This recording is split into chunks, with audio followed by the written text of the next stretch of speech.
In cooling tower approach is the temperature difference between మన cooling tower లో performance of cooling towers లో 2 specific terms అయితే note చేసామంటే temperature సంబంధించి range and approach. And of course range approach efficiency ఎట్లా చెప్పుకున్నాం కదండి performance of cooling tower. Approach అంటే ఏంటంటే approach is the temperature difference between cooling tower outlet temperature TC minus wet bulb temperature of air. Range అంటే cooling టవర్లో మనం hot water cool water చేస్తున్నాం. So hot water వస్తుంది, cool water చేస్తున్నాం. ఈ రెండు టెంపరేచర్ డిఫరెన్స్ మనం రేంజ్ కింద చెప్పుకోవచ్చునండి.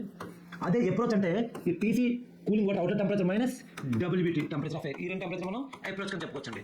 సో ఇందులో ఏదైనా ఆప్షన్ ఉందని చూస్తే DBT and WBT of air చూస్తే this is what the wet bulb depression.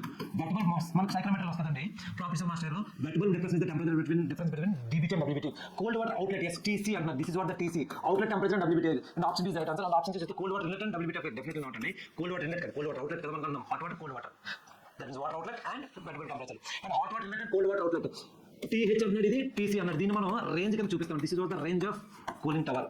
But మన క్వశ్చన్లో అప్రోచ్ అడుగుతున్నారు కాబట్టి ఆప్షన్ బి